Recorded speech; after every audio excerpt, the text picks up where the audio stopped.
안녕하세요. 정경주입니다. 2020학년도 수능 경제지문 BIS 비율을 공부하겠습니다.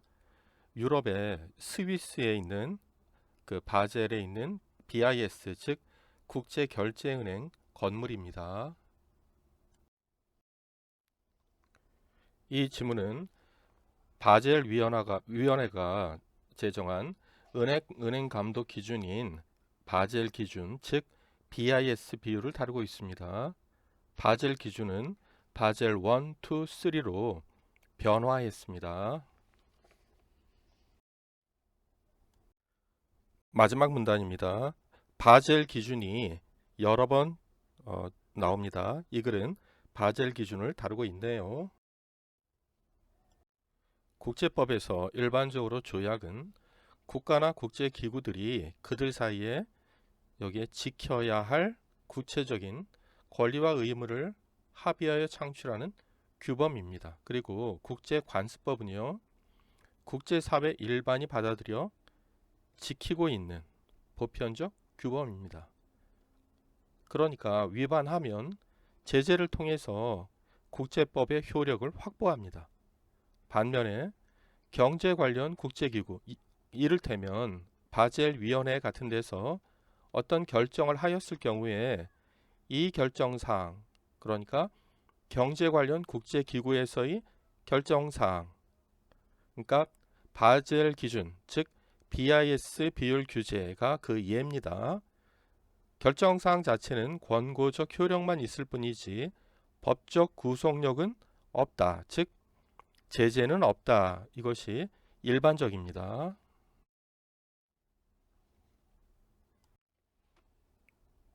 그런데 국제결제은행 산하의 바젤위원회가 결정한 BIS 비율 규제와 같은 것들이 비회원의 국가에서도 엄격히 준수되는 모습을 보게 됩니다. 앞문단과 다르죠. 이처럼 일종의 규범적 성격이 나타나는 현실을 어떻게 이해할지에 대한 논의가 있습니다. 이는 위반에 대한 제재를 통해서 국제법의 효력을 확보하는 데 주안점을 두는 일반적 경향을 되돌아보게 합니다. 여기 C2 관계, 원인과 결과 관계가 나와 있네요. 원인 대신에 수단, 결과 대신에 목적이라고 할 수 있죠. 그러니까 육문단에 보면 딱딱한 법, 하드로우는 제재를 통해서 국제법의 효력 확보가 목적이죠. 거기에 주안점을 두지만요. BIS 비율 규제와 같은 것, 이것은 육문단에 따르면 말랑말랑한 법, 소프트 로우, 이것은 신뢰를 수단으로 해서 신뢰가 형성하는 구속력을 확보하려는 것이 목적이죠. 그러한 구속력에 주목하는 것, 이것이 BIS 비율 규제입니다.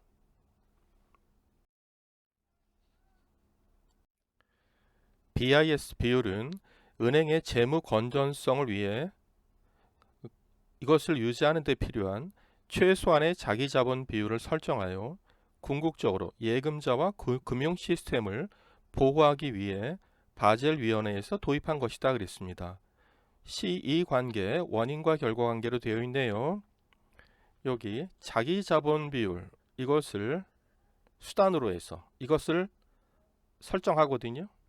설정해서 은행의 재무 건전성을 유지하려는 목적을 달성하는 것이죠.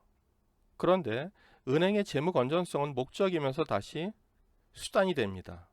그래서 다시 궁극적으로는 예금자와 금융 시스템을 보호하려는 그런 목적을 달성하기 위해서 바젤 위원회에서 도입한 것이 바로 BIS 비율이라는 것이죠. 바젤 위원회에서는 BIS 비율이 적어도 규제 비율인 8%, 이것을 최소 자기자본 비율이라고 하거든요. 이것은 되어야 한다라는 기준을 제시했습니다. 이에 대한 식은 다음과 같습니다. BIS 비율은요, 위험 가중 자산에 대한, 그러니까 분모로 들어가고요, 자기 자본이 차지하는 비율. 이것이 BIS 비율인데 8%는 되어야 한다. 그것입니다.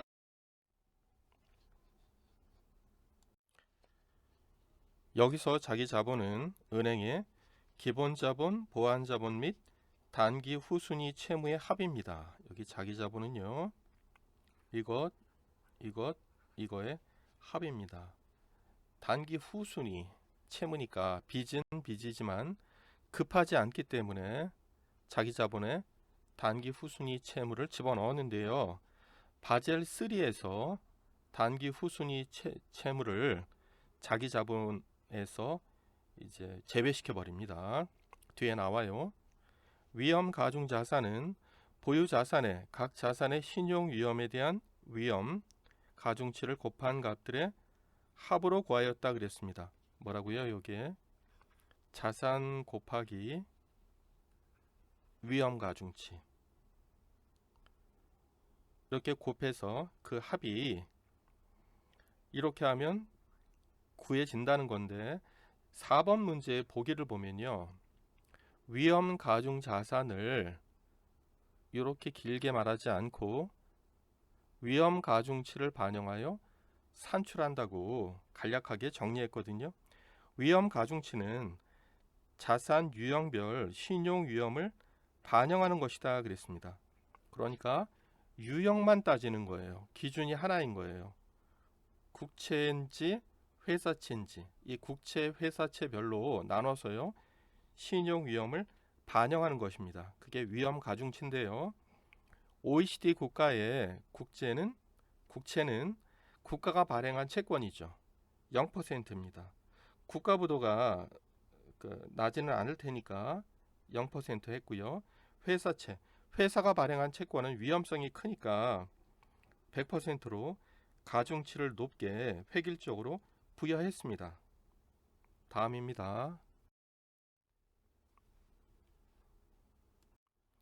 이후 금융자산의 가격 변동에 따른 시장 위험도 반영해야 한다는 요구가 커지자 바젤위원회는 위험 가중자산을 신용 위험에 따른 부분과 시장 위험에 따른 부분의 합으로 새로 정의했습니다.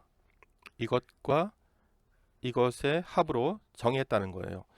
우리 BIS 비율은 위험 가중 자산분의 자기 자본이라고 있죠. 요 위험 가중 자산을 개정한 거예요.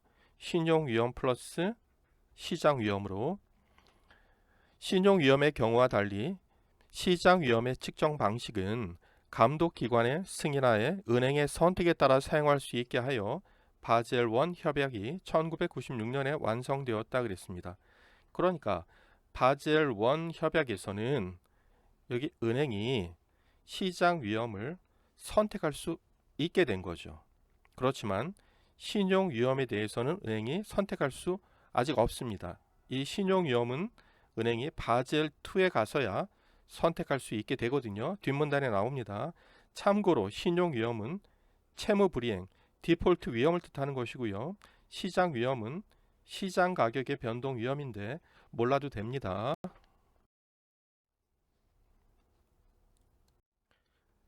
금융혁신의 진전으로 바젤 1 협약의 한계가 드러나자 2004년에 바젤 2 협약이 도입되었다 그랬습니다.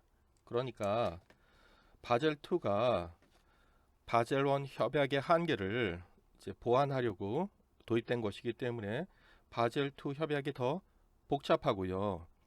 위험에 잘 대처하도록 했겠죠. 더 민감합니다. 여기에서 BIS 비율의 위험 가중 자산은 신용 위험에 대한 위험 가중치에 자신의 유형과 신용도를 모두 고려하도록 수정되었다 그랬습니다. 그러니까 여러분 유형은 바젤 1에서 그렇죠? 우리가 고려했죠. 그런데 이제는 신용도도 그러니까 기준이 하나, 두 개가 된 것이죠. 이 두 개를 모두 고려할 수 있도록 수정되었습니다. 바젤 2에서요. 신용 위험의 측정 방식은 표준 모형이나 내부 모형 가운데 하나를 은행이 이용할 수 있게, 다른 말로 선택할 수 있게 되었다. 표준 모형에서는 OECD 국가의 국채는 0%, 여러분 미국 국채는 위험하지 않으니까 0%이겠죠. 그로부터 150%까지, 회사채는 20%에서 150%까지 위험 가중치를 구분하여 신용도가 높을수록 위험 가중치를 낮게 부과한다 그랬습니다. 여기 한번 보세요. 신용도가 높을수록 가중치는 낮으니까 신용도와 위험 가중치는 음의 상관관계입니다. 한번 정리해보죠. 바젤 1에서는요. 자산의 유형을 둘로 국채와 회사채로 나눴죠. 이제 바젤 2에서는요. 신용도도 고려할 수 있게 되었습니다. 이제 유형과 신용도를 모두 고려할 수 있게 되었거든요. 그래서 여러분 국채도 신용도가 높은 것과 신용도가 낮은 국채로 이렇게 고려할 수 있고요. 회사채도요. 신용도가 높은 것과 낮은 것으로 구분했습니다. 바젤 2에서는 추가로 이어지는 내용을 보면요. 바젤 2에서는 자기 자본이 8%를 초과할 수 있도록 은행에 요구할 수 있게 했습니다. 그게 이제 바젤 2에서 그렇게 한 거고요. 사문단에 제시된 바젤 3를 나중에 보시면 바젤 3에서는요. 우리 앞에서 본 단기 후순위 채무를 이제 바젤 3에서는 제외시키고요. 기본 자본이 최소 6%가 되게 바젤 3에서 보완했습니다.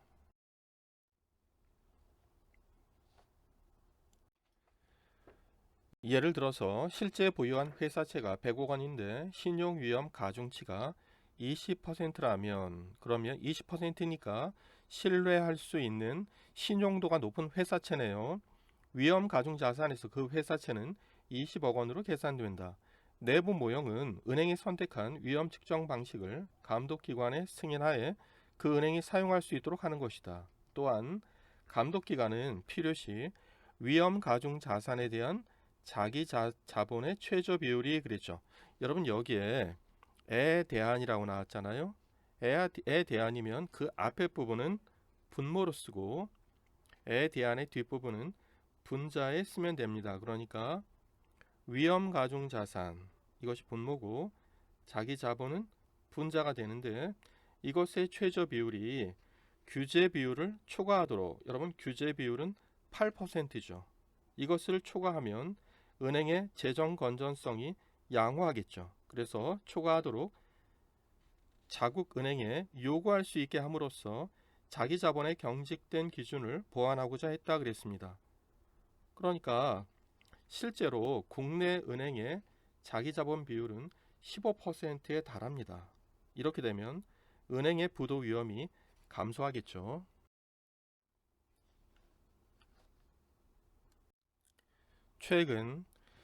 최근에는 바젤 3 협약이 발표되면서 그랬죠.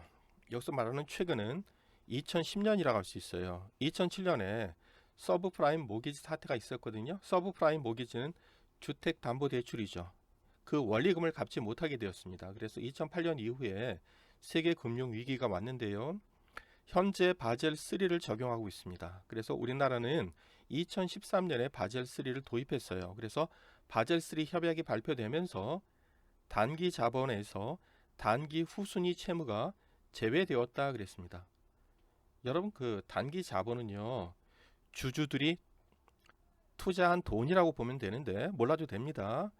단기 후순위 채무를 왜 제외시켰을까요? 결국 빚인 거죠. 단기 후순위 채무도 결국 갚아야 할 돈이기 때문에 단기 후순위 채무를 자기 자본에서 제외시켰습니다.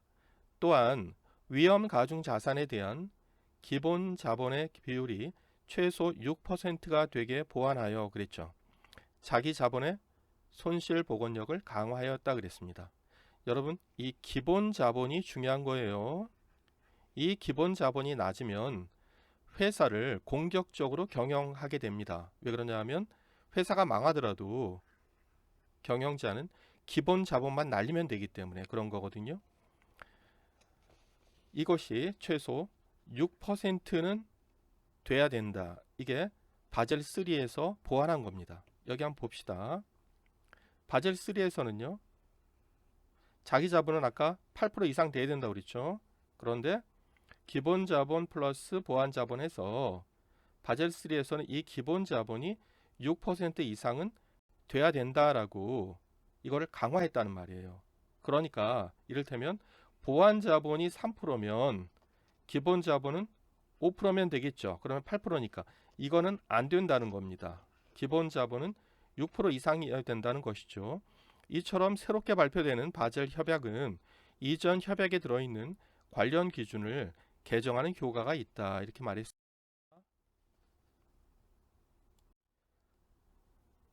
바젤 협약은 우리나라를 비롯한 수많은 국가에서 채택하여 제도화하고 있다. 제재 때문이 아니고요. 신뢰 때문에 제도화하고 있는 겁니다. 현재 바젤 위원회에는 28개국의 금융당국들이 회원으로 가입되어 있으며 우리 금융당국, 즉 금융감독원은요 2009년에 가입했습니다. 하지만 우리나라는 가입하기 훨씬 전부터 BIS 비율을 도입하여 시행하였으며 현행 법제에도 이것 BIS 비율이 반영되어 있습니다. 왜냐하면 바젤 기준을 따름으로써 은행이 믿을 만하다는 신뢰의 징표를 국제 금융시장에 보여주어야 했기 때문이죠. 재무 건전성을 의심받는 은행은 국제 금융시장에 자리를 잡지 못하거나 심하면 국제 금융시장에서 아예 발을 들이지 못할 수도 있기 때문입니다. 은행도 회사채를 발행하거든요. 그런데 은행이 신뢰를 잃으면 회사채를 팔지 못할 것이니까요. 다음입니다. 바젤 위원회에서는 은행 감독 기준을 협의하여 제정합니다. 그 헌장에서는 회원들에게 바젤 기준을 자국에 도입할 의무를 부과하는데요. 하지만 바젤 위원회가 초국가적 감독 권한이 없고 그의 결정도 법적 구성력이 없다는 것 또한 밝히고 있습니다. 바젤 기준은요 100개가 넘는 국가가 채택하여 따르는데요. 이는 국제기구의 결정에 형식적으로 구속을 받지 않는 국가, 그러니까 비회원국이죠. 비회원국에서까지 자발적으로 받아들여 시행하고 있다는 것인데요. 이런 현실, 비회원국도 받아들여 시행하는 현실을 말랑말랑한 법, 소프트 로우의 모습이라 설명하기도 한다. 이때 조약이나 국제간수법은 그에 대비하여 딱딱한 법, 하드로, 제재가 있으니까요. 부르게 된다. 바젤 기준도 장래에 딱딱하게 응고될지 모른다. 그러니까 딱딱한 법, 즉 국제법으로 바젤 기준도 바뀔 수 있다라는 가능성을 말한 것이지 바뀐다라고 필연성을 말한 게 아니거든요. 구분해야 합니다. 다음입니다. 1번 윗글의 내용 전개 방식으로 가장 적절한 것은 특정한 국제적 기준, 그러니까 BIS 비율의 내용과 그 변화 양상 1, 2, 3 서술하며 국제사회에 작용하는 규범성 준수하고 있죠. 이것을 인과적으로 설명하고 있습니다. 답이네요. 1번입니다. 2번 특정한 국제적 기준이 제정된 원인이 아니라요. 목적을 서술하고 있어요. 이 문단에서는 보호하려는 목적이라고 말하고 있거든요. 국제사회의 규범을 감독 권한의 발생 원인이 아니고요. 제재냐 신뢰냐에 따라 분류하고 있습니다. 3번 특정한 국제적 기준의 필요성을 서술하면서 국제사회에 수용되는 규범의 필요성을 상반된 관점에서 논증하고 있다. 논증, 논리적으로 증명하는 게 아니고요. 설명하고 있어요. 4번 특정한 국제적 기준과 관련된 국내법의 특징을 서술하며 국내법이 아니라 국제 규범이고요. 국제사회에서 받아들여지는 규범의 여러분 장단점은 안 나와 있죠. 5번 특정한 국제적 기준의 설정 주체가 바뀐 1, 2, 3 모두 주체는 바젤 위원회입니다. 사례를 서술하며 국제사회에서 규범 설정 주체가 지닌 특징을 분석하고 있다. 주체가 지닌 특징이 아니고요. 규범이 지닌 특징입니다. 다음입니다. 2번입니다. 윗글에서 알 수 있는 내용으로 적절하지 않은 것은 1번 조약 국가들에 대하여 권리와 의무를 부과하는 것이 원칙이다. 1문단에 있어요. 참고로 조약은 국회의 동의를 받아야 됩니다. 2번, 새로운 바젤 협약이 발표되면 기존 바젤 협약에서의 기준이 변경되는 경우가 있다. 가 있다. 빠져있네요. 그 4문단에 보면요. 기준을 개정하는 효과가 있다라고 했습니다. 그러니까 되죠. 3번, 딱딱한 법에서는 일반적으로 제재보다는 신뢰로서 법적 구속력을 확보하는 데 주안점이 있다 그랬습니다. 여러분 여기에 보시면 딱딱한 법은요. 제재로 구속력을 확보하죠. 그러니까 3번이 답입니다. 4번, 국제기구의 결정을 지키지 않을 때 입게 될 불이익은 뭘까요? 신뢰 상실로, 신뢰 상실하면 은행이 돈을 빌릴 수 없다고 했죠. 그 결정이 준수되도록 하는 역할을 한다. 5번, 세계 각국에서 바젤 기준을 법제화하는 것은 자국 은행의 재무 건전성을 대외적으로 인정받아서 신뢰를 얻기 위해서, 대출 가능하기 위해서이다. 이렇게 볼 수 있습니다. 3번입니다. BIS 비율에 대한 이해로 가장 적절한 것은 1번, 바젤 1 협약에 따르면 보유하고 있는 회사채의 신용도가 낮아질 경우 BIS 비율은 낮아지는 경향이 있다 그랬습니다. 바젤 1이 아니고 바젤 2에서 신용도를 다뤘습니다. 바젤 2고요. 2번, 바젤 2 협약에 따르면 각국의 은행들이 준수해야 하는 위험 가중 자산 대비 자기 자본의 최저 비율은 동일하다 그랬습니다. 여러분 바젤 2가 아니고요. 바젤 1이 돼야 되겠죠. 바젤 1은 그 자기 자본의 최저 비율이 동일합니다. 바젤 2는요. 각국이 8%를 초과하는 거죠. 각국이 다 다릅니다. 3번, 바젤 2 협약에 따르면 보유하고 있는 OECD 국가의 국채를 매각한 뒤 이를 회사채에 투자한다면 BIS 비율은 항상 높아진다라고 했습니다. 바젤 2라고 하면 안 되고요. 바젤 1이라고 해야 되고요. 그리고 높아진다라고 하면 안 되고 바젤 1에서는 낮아진다라고 해야 되겠죠. 그리고 이것을 바젤 2라고 그냥 한다면, 바젤 2 협약에 따른다면 우리가 바젤 2에서는 국채의 신용도가 0%에서 150%죠. 회사채의 신용도도 20%에서 150%이기 때문에 BIS 비율이 높아지는지 낮아지는지 바젤 2에서는 단정할 수 없다라고 해야 됩니다. 4번, 바젤 2 협약에 따르면 시장 위험의 경우와 마찬가지로 감독기관의 승인하에 은행이 선택하여 사용할 수 있는 신용 위험의 측정 방식이 있다 그랬습니다. 바젤 2부터 선택하여 사용할 수 있는 신용 위험의 측정 방식이 있는 거 맞죠? 그러니까 답은 4번입니다. 5번, 바젤 3 협약에 따르면 위험 가중자산 대비 보완 자본이 최소 2%는 되어야 보완된 BIS 비율 규제를 은행이 준수할 수 있다 이렇게 얘기했는데요. 우리가 자기 자본 8%라고 했죠. 이것은 여기서 바젤 3에 따르면 이 8% 중에 기본 자본이 6% 이상이어야 합니다. 그러니까 자기 자본이 8%인데 기본 자본이 6% 이상이라면 보완 자본은 2%를 넘을 수 없는 거죠. 그렇죠? 그러니까 2%는 되어야, 이렇게 하면 안 되고 2%가 안 되어도 이렇게 해야 맞습니다.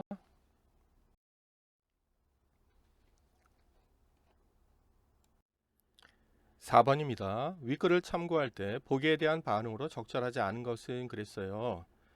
여러분 그 문제에 나오는 그림이라든지 표를 먼저 본 다음에 그 지문을 보면 좀 도움이 많이 됩니다.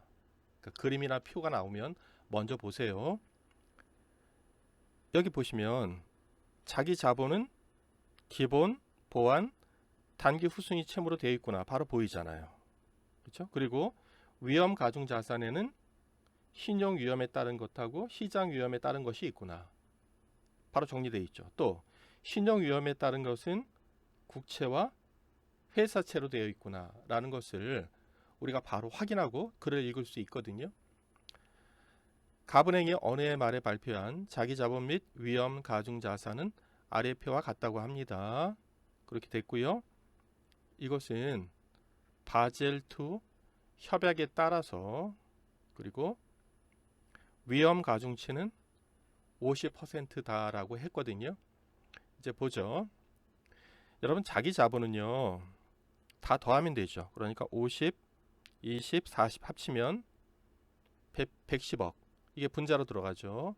이거는 바젤2에 따른 것이고, 바젤3라면 이 단기 후순위 채무를 빼야 되니까, 그러면 바젤3면 자기 자본이 70억이 됩니다. 그리고 위험 가중 자산 밑에 거 다 더하면 300억, 300억, 400억. 그러면 1000억이네요. 이게 분모로 가게 되죠. 위험 가중 자산은 1000억인 상태예요. 그러니까 1000억 분의 50억 원 하면 기본 자본은 5%가 되는 거네요. 여기 봅시다. 위험 가중 자산인데 신용 위험에 따른 위험 가중 자산을 보면요. 여러분 국채가 300억이고 회사채도 300억 똑같단 말이에요. 그런데 여기서의 국채 위험 가중 자산은 실제 국채 곱하기 가중치죠. 그리고 여기에 쓰인 회사채 위험 가중 자산은 실제 회사채 곱하기 가중치잖아요. 그러니까 뒤에 문제에도 나오지만 실제의 국채가 실제의 회사채보다 더 크다면, 그러면 가중치가 더 낮아야 되겠죠. 또 실제의 회사채가 국채보다 더 작다면 가중치가 높아야 되겠죠. 왜요? 똑같이 300억이니까 같아야 되니까, 이게 높으면 이게 낮고 이게 낮으면 이게 높아야 똑같은 X가 나올 거 아니에요? 다음 보도록 하겠습니다.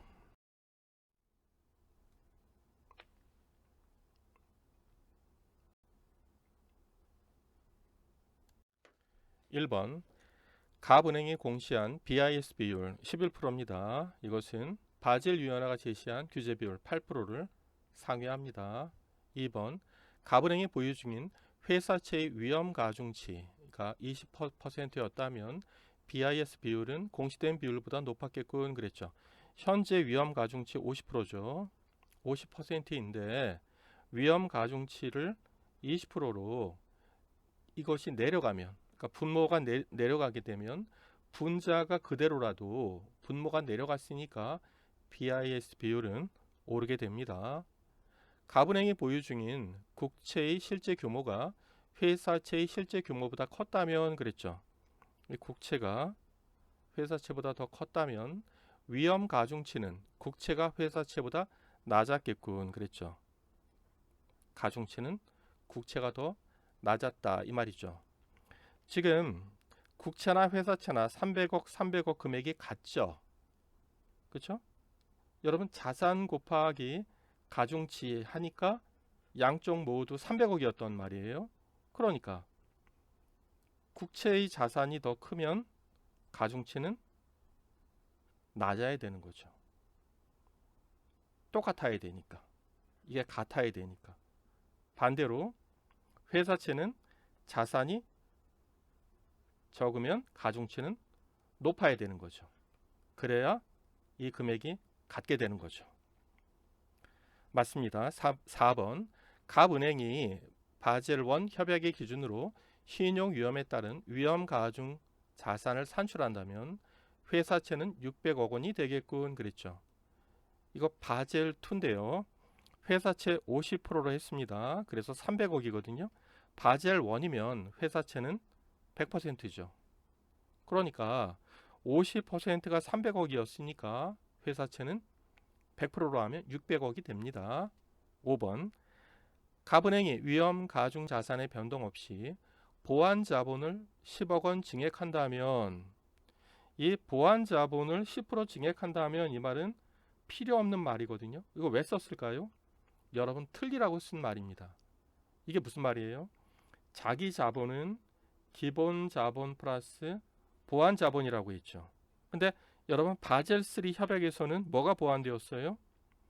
기본 자본 6%. 이게 중요한 거예요. 기본 자본 6%인데 이거를 만족시켜야 되는데 5%였죠. 그러니까 충족할 수 없겠군이 되는 것이죠. 여기가 핵심인데 보완 자본에 관한 내용을 불필요하게 넣어서 여러분 틀리라고 한 문제입니다. 답은 5번입니다. 5번입니다. 기억. 말랑말랑한 법의 모습 그랬거든요. 이것은 주체는 비회원국이고 비회원국이 스스로 준수하는 것이죠. 이 두 가지인데요. 그러니까 첫 번째, 바젤위원회가 주체가 아닙니다. 두 번째도 바젤위원회가 주체가 아니고 비회원국이 주체예요. 그래서 스스로 준수하는 것이지 요청하는 게 아닙니다. 3번, 바젤위원회 회원의 국가가 아니고 비회원국이 주체예요. 그 다음에 지키지 않는다가 아니고 지키는 것이죠. 바젤위원회, 여기 또 회원의 국가 아닙니다.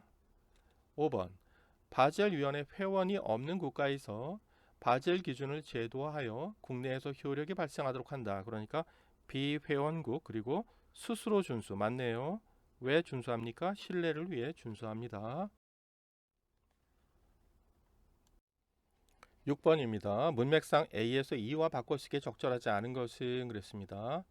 다른 것은 다 맞고요. C 봅시다. 발을 들이지 그랬거든요. 바젤위원회에 가입하지.